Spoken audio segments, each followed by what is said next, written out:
नमस्कार, आप देख रहे हैं भारत। मैं हूं आपके साथ कृतिका सूर्यवंशी। बुलेटिन की शुरुआत करते हैं अयोध्या से, जहां भगवान श्री राम लला की प्राण प्रतिष्ठा के बाद 11 दिनों में करीब 25 लाख श्रद्धालुओं ने नए मंदिर में भगवान श्री राम का दर्शन पूजन किया और अब तक 11 करोड़ रुपए से अधिक का दान दिया जा चुका है। ये जानकारी मंदिर ट्रस्ट की ओर से दी गई है। मंदिर ट्रस्ट के कार्यकाल प्रभारी प्रकाश गुप्ता ने बताया कि पिछले 11 दिनों में दान पेटियों में करीब 8 करोड़ रुपए जमा हुए हैं, जबकि चेक और ऑनलाइन के जरिए करीब 3.50 करोड़ रुपए की धनराशि मिली है। मंदिर ट्रस्ट के कार्यकाल प्रभारी ने बताया कि भव्य मंदिर के गर्भगृह के सामने 4 बड़े आकार की दान पेटियां रखी गई हैं, जिनमें श्रद्धालु राशि जमा कर रहे हैं। इसके अलावा 10 कंप्यूटरीकृत काउंटरों पर भी लोग धनराशि जमा कराते हैं। दान काउंटर पर मंदिर ट्रस्ट के कर्मचारी नियुक्त हैं, जो शाम को काउंटर बंद होने के बाद प्राप्त दान राशि का हिसाब ट्रस्ट कार्यालय में जमा करते हैं। गुप्ता ने बताया कि 4 दान बॉक्सों में आए चढ़ावे की गिनती 14 लोगों की एक टीम करती है। उन्होंने कहा कि दान राशि जमा करने से लेकर उसकी गिनती तक सब कुछ सीसीटीवी कैमरे की निगरानी में किया जाता है।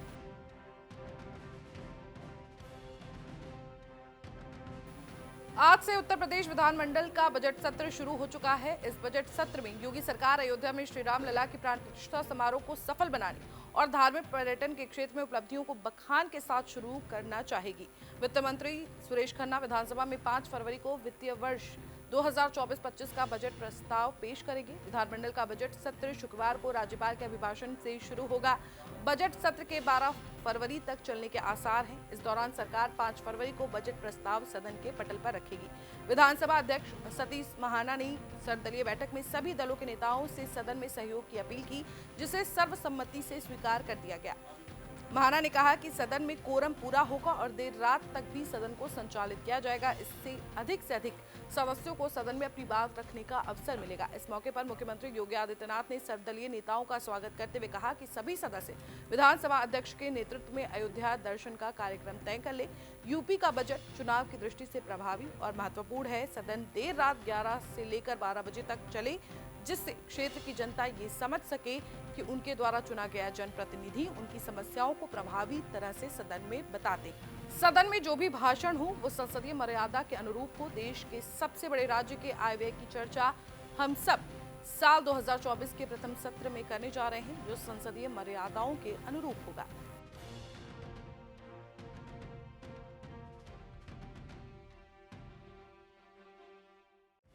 वहीं उत्तर प्रदेश विधानसभा के बजट सत्र के पहले दिन शुक्रवार को राज्यपाल के अभिभाषण से पहले विधानसभा भवन परिसर में समाजवादी पार्टी के विधायकों ने सरकार की नीतियों के खिलाफ जमकर नारेबाजी की। समाजवादी पार्टी के प्रदेश इकाई के अध्यक्ष उत्तम पटेल के नेतृत्व में पार्टी के विधायकों ने विधान भवन में चौधरी चरण सिंह की प्रतिमा के पास जमकर नारेबाजी की। सपा विधायकों ने कानून व्यवस्था, महंगाई, बेरोजगारी, जाति आधारित गणना कराए जाने सहित कई मांगों को लेकर प्रदर्शन किया। मिली जानकारी के मुताबिक पटेल ने पत्रकारों से बातचीत में कहा कि भारतीय जनता पार्टी सदन का कार्यकाल इतना कम करती है कि हम जनता की आवाज वहां नहीं उठा पाते। इसलिए विधान भवन परिसर में चौधरी चरण सिंह की प्रतिमा के नीचे सरकार की गलत नीतियों के खिलाफ धरना दे रहे हैं। उन्होंने कहा कि जो बजट सत्र आज शुरू होने जा रहा है, उसमें भी लोकतांत्रिक परंपराओं का पालन करते हुए, संसदीय मर्यादाओं का पालन करते हुए हम जनता की मांग को सदन में उठाएंगे। सपा नेता मनोज पांडे ने कहा कि कानून व्यवस्था, महंगाई, बेरोजगारी, भ्रष्टाचार से जनता परेशान है। मुख्य विपक्षी दल होने के नाते हम जनता की आवाज उठा रहे हैं और आज धरना प्रदर्शन कर रहे हैं। हमारी मांग है कि सरकार जनहित के विषय पर सदन में चर्चा कराए।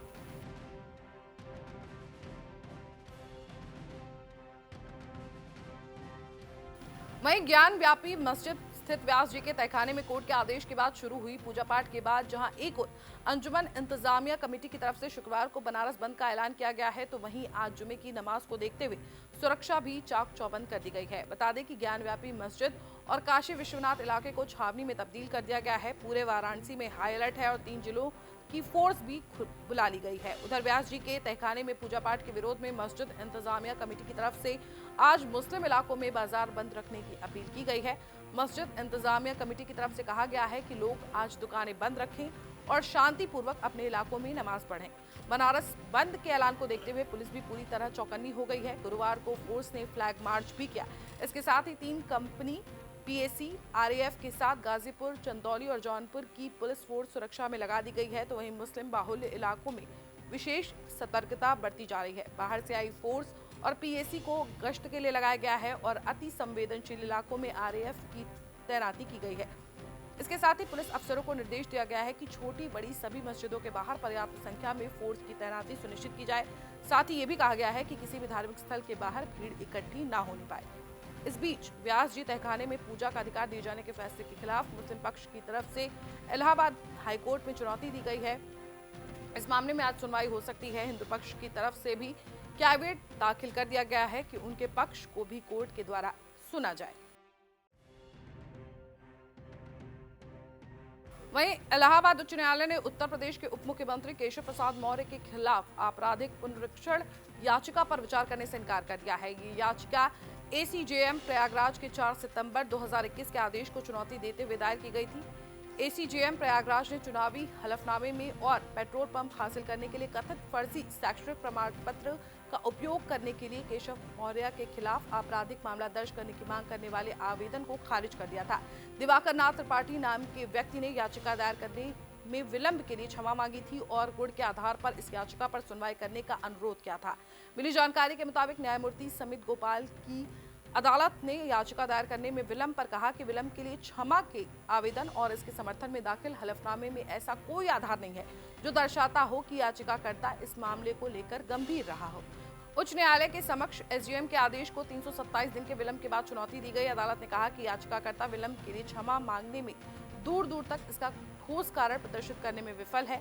याचिकाकर्ता त्रिपाठी ने आपराधिक प्रक्रिया संहिता की धारा 156(3) के तहत अतिरिक्त मुख्य न्यायिक मजिस्ट्रेट के समक्ष आवेदन कर केशव प्रसाद मौर्य के खिलाफ आपराधिक मामला दर्ज करने का निर्देश जारी करने का अनुरोध किया था। वहीं समाजवादी पार्टी के पूर्व मंत्री आजम खां के बेटे अब्दुल्ला आजम खां की मुश्किलें और बढ़ गई हैं। बता दें कि 2 जन्म प्रमाण पत्र के मामले में मुरादाबाद जिला न्यायालय ने अपना फैसला देकर उसकी कॉपी सुप्रीम कोर्ट को भेज दी है। वहीं district government council Nitin Gupta ने बताया कि अब्दुल्ला आजम खां की जन्मतिथि को लेकर मुरादाबाद जिला न्यायपालिका ने अब्दुल्ला आजम खां की 1 जनवरी 1993 की जन्मतिथि को सही माना है, जबकि अब्दुल्ला आजम खां अपनी सही जन्मतिथि 30 सितंबर 1990 बता रहे थे। सुप्रीम कोर्ट ने इस मामले में मुरादाबाद जिला न्यायालय को जन्मतिथि निर्धारण करने का आदेश दिया था, जिसमें मुरादाबाद जिला न्यायालय ने स्कूल, नगर निगम और अस्पताल में दस्तावेज मंगाकर और उससे संबंधित सभी लोगों के बयान सुनने के बाद ये फैसला दिया है। फैसले की कॉपी को जिला न्यायालय ने सुप्रीम कोर्ट भेज दिया है, जिस पर आगे की कार्रवाई सुप्रीम कोर्ट में होगी। आपको बता दें कि समाजवादी पार्टी के वरिष्ठ नेता और पूर्व मंत्री आजम खान के बेटे अब्दुल्ला आजम खां को रामपुर की एमपी-एमएलए कोर्ट ने फेक बर्थ सर्टिफिकेट केस में दोषी ठहरा था। बता दें कि फेक बर्थ सर्टिफिकेट का ये मामला साल 2017 के यूपी विधानसभा चुनाव से जुड़ा है। तब अब्दुल्ला आजम ने रामपुर की स्वार विधानसभा सीट से सपा की टिकट पर चुनाव लड़ा और जीत हासिल की थी, लेकिन चुनावी नतीजों के बाद उनके खिलाफ हाईकोर्ट में केस दाखिल कर लिया गया था। उन पर आरोप लगाया गया कि अब्दुल्ला आजम ने चुनाव के दौरान जो अपनी उम्र दर्ज कराई थी, असल में उनकी उम्र उतनी नहीं है। ये मामला हाईकोर्ट पहुंचने के बाद इस पर सुनवाई शुरू हुई थी और अब्दुल्ला आजम की तरफ से पेश किए गए जन्म प्रमाण पत्र को फर्जी पाया गया था। इसके बाद स्वार सीट से उनका चुनाव रद्द कर दिया गया था। कल 31/1/2024 को माननीय जिला जज महोदय मुरादाबाद ने इसके संबंध में एज के निर्धारण के संबंध में जो मामला सुप्रीम कोर्ट के निर्देश पर यहाँ आया था, उसमें जजमेंट दिया है। 2 डेट ऑफ बर्थ का इनका मामला था। इनकी डेट ऑफ बर्थ एक ये क्लेम कर रहे थे 1990 की और एक थी इनकी 1993 की। उन दोनों डेट ऑफ बर्थ में जिला जज महोदय द्वारा 1993 की डेट ऑफ बर्थ को सही मानते हुए जजमेंट दिया गया है। इस मामले में जिला जज महोदय ने इनकी मदर का बयान लिया, इस स्कूलिंग जो इनका सेंट पॉल्स स्कूल का जो जहाँ ये पढ़े थे, जहाँ से इन्होंने हाई स्कूल किया, उनके प्रिंसिपल का बयान लिया, नगर निगम लखनऊ और जिस हॉस्पिटल में इनको पैदा होना बताया गया है वहाँ से रिकॉर्ड तलब करके उनके बयान लिए गए थे। सारे बयान करने के बाद, दोनों पक्षों की बहस सुनने के बाद 1993 इनकी एज का सही मानते हुए जजमेंट दिया गया। वो अपनी डेट ऑफ बर्थ 1990 क्लेम कर रहे थे। जी हाँ, दोनों में से एक गलत है और जो जिला जज महोदय ने अब एज का निर्धारण करके जजमेंट दिया है, इसकी कॉपी माननीय सुप्रीम कोर्ट जाएगी। फाइनल माननीय सुप्रीम कोर्ट को करना है, लेकिन जहाँ तक है जिला जज महोदय ने सारी एविडेंस लेने के बाद 1993 इनकी डेट ऑफ बर्थ मानी है। सन 2008 का एक मैटर यहाँ था छजलेट प्रकरण का, जहाँ पे अब्दुल्ला आजम और आजम खान जी के विरुद्ध और उस समय के बहुत सारे समाजवादी पार्टी के नेताओं के विरुद्ध सरकारी कार्य में बाधा उत्पन्न करना एक मामला दर्ज हुआ था। मजिस्ट्रेट कोर्ट से इनको यहाँ से सज़ा हुई थी 2-2 साल की। अपील इन्होंने करी। उसके बाद इन्होंने अब्दुल्ला आज़म ने अपने आप को जुवेनाइल 18 साल से कम उम्र को दर्शाते हुए जुवेनाइल इन्होंने क्लेम किया था। वो सारा मैटर होते होते माननीय सुप्रीम कोर्ट गया और माननीय सुप्रीम कोर्ट ने जिला जज महोदय को निर्देशित किया कि आप एज निर्धारित करके हमें अवगत कराएं।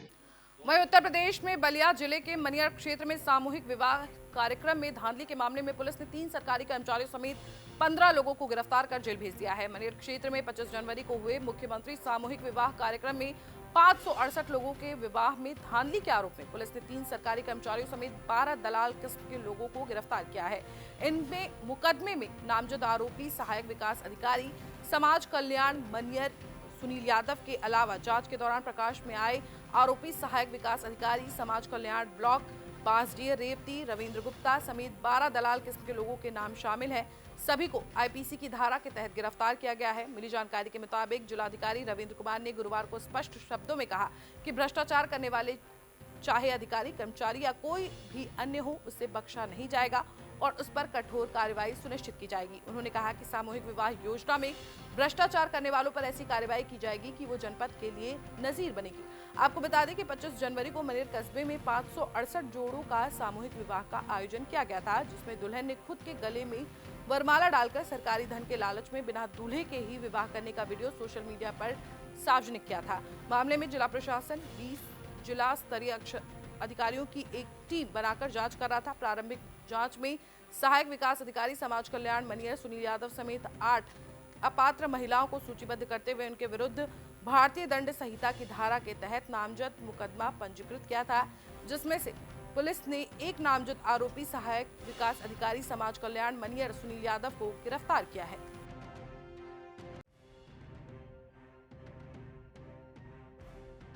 अगली खबर कानपुर से है, जहां राकेश कुमार सिंह ने डीएम का चार्ज संभाल लिया है। कोषागार में उन्होंने चार्ज लिया है। इसके बाद मीडिया से बातचीत करते हुए उन्होंने कहा कि शासन की जो सबसे पहली प्राथमिकता है जन समस्याओं का गुणवत्तापूर्वक निस्तारण करना है। इसके साथ ही जो शहर के विकास कार्य हैं उनमें अगर कोई अवरोध है उनको दूर करके तेजी के साथ काम को आगे बढ़ाया जाए। साथ ही केंद्र और राज्य सरकार के जो भी प्रोजेक्ट हैं उनको जन जन तक पहुंचाना है और अगर प्रोजेक्ट्स में कोई समस्याएं आ रही हैं तो समय पर उस समस्या का निस्तारण कराना है। इसके साथ ही उन्होंने कहा कि लोकसभा चुनाव आने वाले हैं। कानपुर में कम मतदान की चर्चाएं रहती हैं, इसको लेकर भी प्री इलेक्शन पीटीएम कराए जाएंगे। चुनाव से पहले हर स्कूल में इसे कराया जाएगा। आपको बता दें कि नवनियुक्त जिलाधिकारी 1994 में पीसीएस होने के बाद उत्तर प्रदेश सरकार की सेवा में आए थे। मूल रूप से अयोध्या के रहने वाले आरके सिंह साल 2010 में आईएएस के रूप में पदोन्नत हुए और साल 2016 में additional CEO Yamuna expressway authority रहे। फिर डायरेक्टर कैन, फिर institute and MD sugar corporation Uttar Pradesh रहे। फिर Vyapam chairman Hapur Pilkhuwa development authority रहे। इसके बाद साल 2017 में मुरादाबाद के डीएम रहे। इसके बाद 4 जून 2021 को उन्होंने गाजियाबाद में डीएम का पद संभाला था और अब उनको कानपुर के डीएम पद की कमान दी गई है। मतदान के लिए प्रेरित करने के कोई स्लोगन्स वगैरह या इस तरह की चीज़ें होंगी। बाकी जो हमारी शैक्षणिक संस्थाएं हैं उसमें हमारे कार्यक्रम चलते रहते हैं, चाहे वो नारे लेखन की हो, निबंध लेखन प्रतियोगिता हो या चित्रकला प्रतियोगिता हो। तो इन सब बहुत सारे तरीक़ों से मतलब एक तरह से स्वीप कार्यक्रम जो है उसको औपचारिकता के रूप में नहीं रहेगा। उसमें कोशिश करेंगे कि एक जो है अच्छे ढंग से डिसेंट्रलाइज वे में उसको चलाया जाए। और ख़ास तौर से एक चीज़ और करेंगे, जो पिछले हमारे विधानसभा और लोकसभा इलेक्शंस थे उसमें जो हमारे सबसे लोएस्ट पोलिंग वाली जो एरियाज़ थी उसको अब नई वोटर लिस्ट आ गई है, तो पहले जिला स्तरीय अधिकारियों को लगा के एक बार उसको दिखवाएंगे कि वोटर लिस्ट में हमारे कोई खामी है या लोगों में उदासीनता रहती है। दूसरा ये है कि कभी कभी जो चरणबद्ध तरीके से इलेक्शंस होते हैं तो पड़ोसी अगर पड़ोस में जनपद है और वहाँ पे अवकाश नहीं है और वहाँ पे फैक्ट्रीज़ हैं कुछ हैं, तो जैसे मैं गाज़ियाबाद से आया हूँ, वहाँ पे सबसे बड़ी दिक्कत ये निकल के आई कि दिल्ली में उस दिन चुनाव नहीं होते हैं, तो बहुत सारे बड़ी संख्या में लोग दिल्ली के ऑफिसेज में और वहाँ पे इंडस्ट्रियल एरियाज़ में चले जाते हैं, तो उसको लेकर के परसेंटेज लो रहता है। तो यहाँ पे भी हम उसको पहले फाइंड आउट करेंगे जहाँ हमारा बहुत ही लो परसेंटेज रहा है उसका रीज़न क्या है, और रीज़न एक बार जानने के बाद फिर उस पर एक्सरसाइज करके उसको कैसे बढ़ाया जा सकता है उस पर काम करेंगे। तो कुल मिला के इसमें हम सभी लोग जो है पूरी टीम काम करेगी और आप लोगों का सहयोग लेंगे और मुझे लगता है कि इस बार कानपुर में अच्छा पोल परसेंटेज रहेगा। खबर यूपी के बलिया से है, जहां बलिया के मनेर थाना क्षेत्र के बटसरी जागीर से एक मामला सामने आया है। दरअसल यहां एक दबंग व्यक्ति ने ग्राम पंचायत की सरकारी सड़क पर अवैध तरीके से निर्माण कर दिया है, जिससे सड़क पूरी तरह से बंद हो गई है। लोगों को आने जाने में काफी कठिनाइयों का सामना करना पड़ रहा है। इसके साथ ही लोग दूसरे रास्ते से होकर अपने घर को जा रहे हैं। आपको बता दें कि चारों तरफ सड़क पर बाउंड्री देकर रास्ते को दबंगों ने बंद कर दिया है। वहीं पीड़ित महिला ने जिलाधिकारी से पत्र के माध्यम से शिकायत की है। अब देखना ये होगा कि क्या सरकारी महकमा ग्राम पंचायत की कब्जा की गई सड़क चालू कर पाएगा या नहीं, या फिर दबंगों के चंगुल में रहेगा। वहीं पीड़ित महिला ने आरोप लगाया है कि दबंगों से काफी डर लग रहा है, क्योंकि मैं अकेली घर पर रह रही हूँ।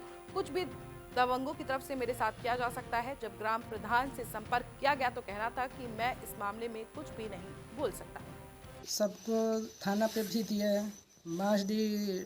SDM साहब को दिए, बलिया में DM साहब को दिए हैं, लेकिन हम लोग का कोई सुनवाई नहीं हो रहा है।